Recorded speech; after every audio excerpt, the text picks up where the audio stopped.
Back to the start again. Back to the start again. Hey. Back to the start again. Hey. Back to the start again. Hey. Back to the start again.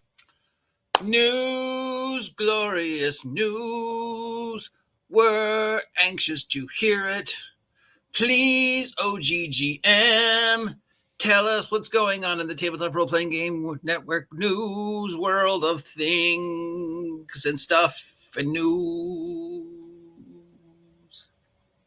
It's Monday. It's time to open up our charts, take out our sextant, and take a look at the tabletop role-playing game news stories that we think are going to shape this week.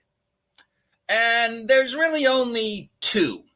But first, I need to let you guys know that I'm only covering Wizards of the Coast on Wednesdays now. All right? I'm really going to try to cover only Wizards of the Coast news on Wednesdays every week, unless they do something unbelievably stupid. But generally, I think just talking about Wizards of the Coast every day is exhausting and frustrating. And it's not like anything I say I haven't already said, right? It's not like they're going to change.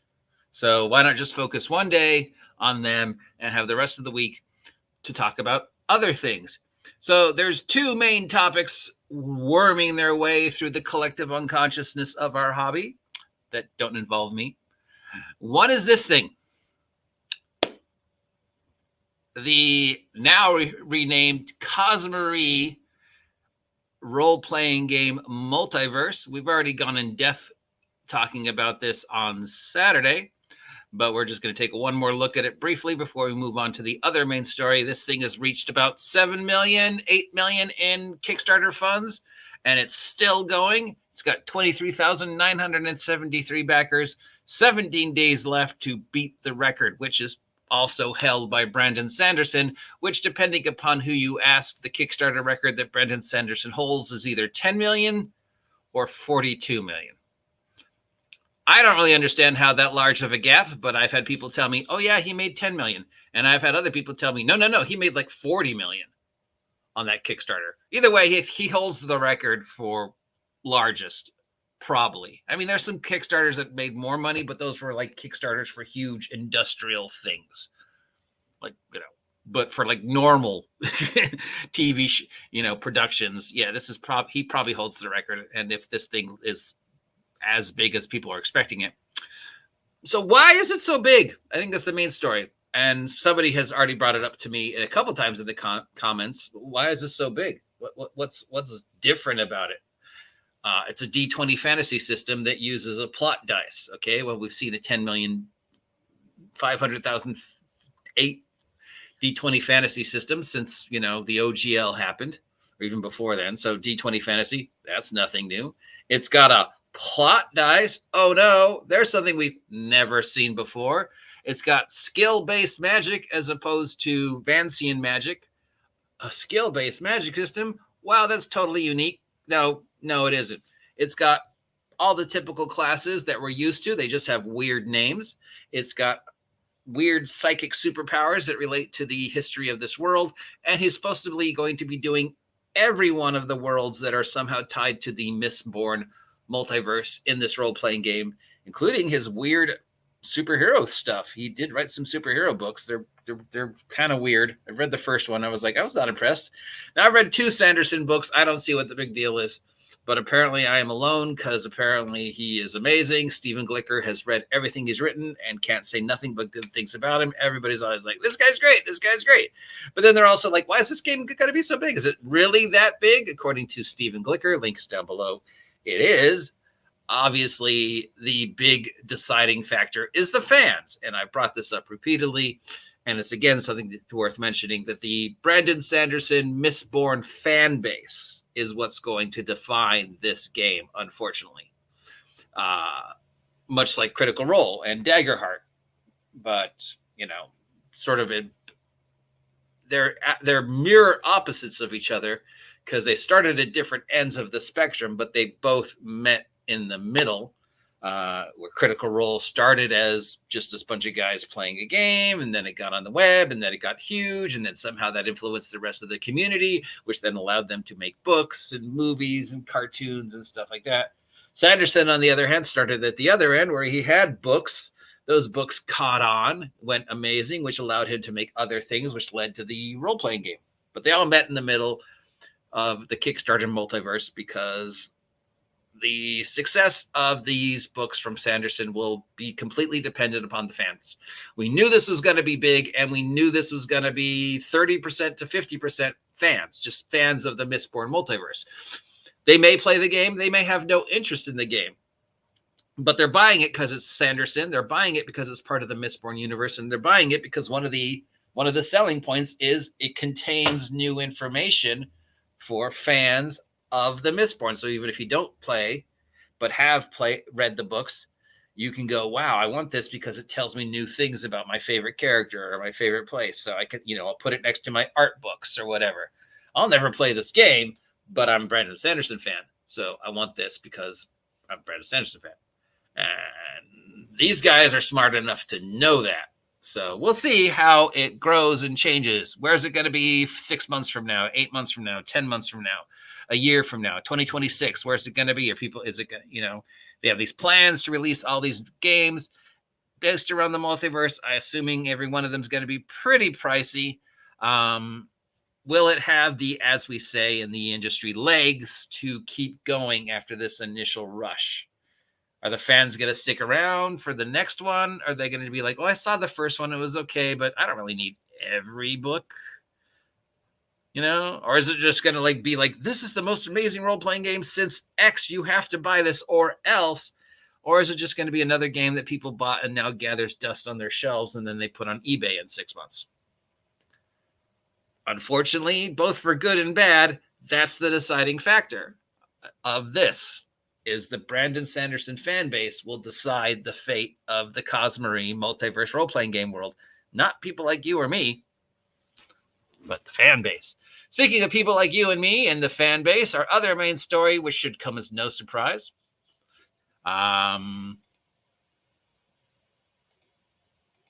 is this. Shadowdark, tabletop role-playing game of the year. Shadowdark, the true winner of the 2023 OGL Wars. Kelsey Dion. Now I'm going to be accused of white knighting or standing Kelsey Dion because I've always said nice things about her. I will, in my own defense, say that I've, traded emails with her and spoken to her long before Shadowdark. I still have product that I purchased from her 4 or 5 years ago.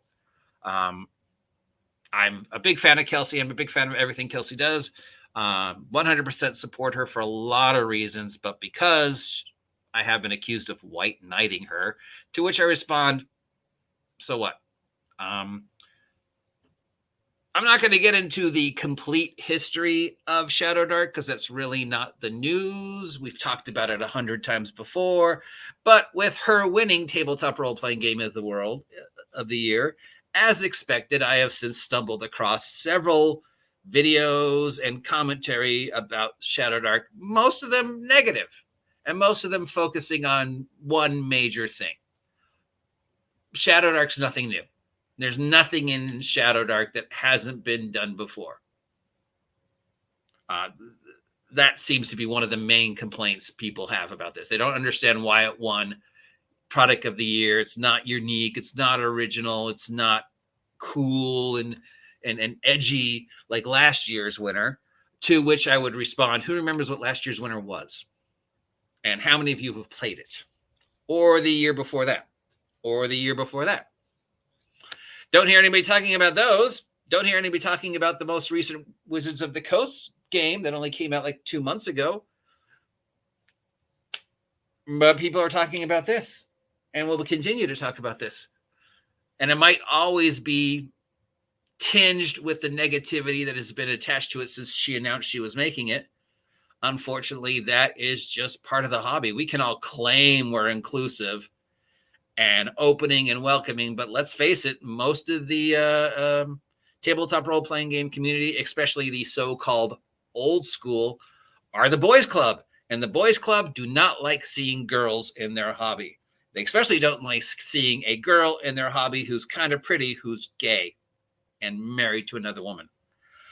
So they have gone after her since day one. And with her sweeping the Ennies, winning every category she was in, including tabletop role-playing game for the year, we see a lot of negative comments again about what's new, what's different. What did she do to deserve the award? How is this unique and original? And I again would say, well, who remembers last year's winner and how unique and original that was?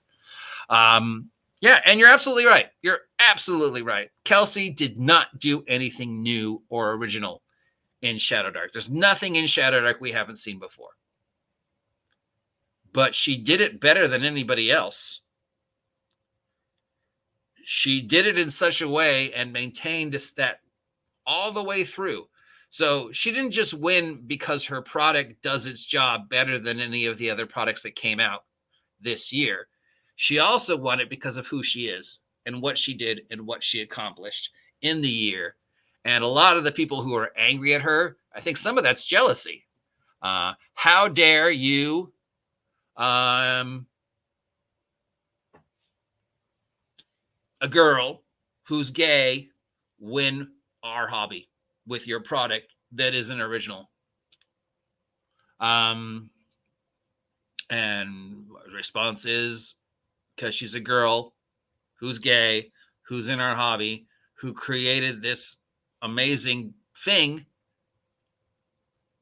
better than anybody else who did anything that year. And she always took the high road. At no point in time, despite all the slings and arrows that were tossed at our good friend over the past year, did she reduce herself to responding.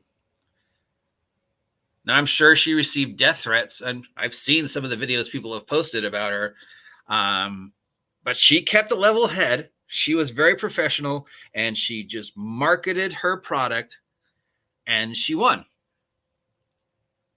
She won because she's a girl in a male-dominated hobby.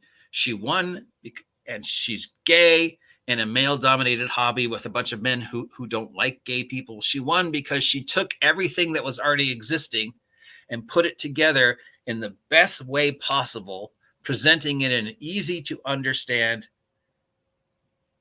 production value, where everybody else was just trying to be cool and unique and edgy or be like retro D&D and stuff like that. And she just took all that and she made something great.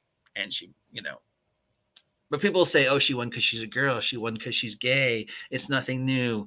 And that's never going to go away, unfortunately. So I will expect more and more stories to come out over the rest of the week about, oh no, she won. How awful. She didn't do anything original. Yeah, because again, guys, we all remember the original game that won last year, right? Come on, what was it? How about the year before? How about the year before that? You remember the 2020 game of the year? 21? 22? 23? I do.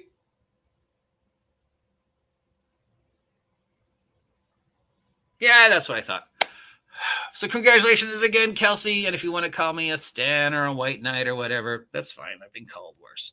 So that's really the two major stories. We're going to cover all the Wizards of the Coast nonsense on Wednesdays now, and only on Wednesdays. So if you want to hear me talk about Wizards of the Coast, I'm trying to only talk about them on Wednesdays. Wizards of the Coast Wednesdays sounds like a good thing. Let's limit our Wizards of the Coast nonsense to once a week. Of course, now those words have left my mouth. That means with it that Wizards of the Coast is going to do something stupid, which will be unbelievably newsworthy. And then I'll be like, I said I wouldn't talk about it till Wednesday. Curse you, Wizards of the Coast.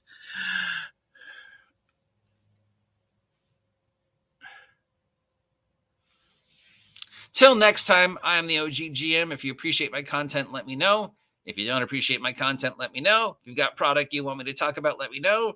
Please check out my latest link down below, available on Drive-Thru and Lulu. It's the Seths Gear and Ammo Back to School Special, the second issue of my Seths Gear and Ammo zine.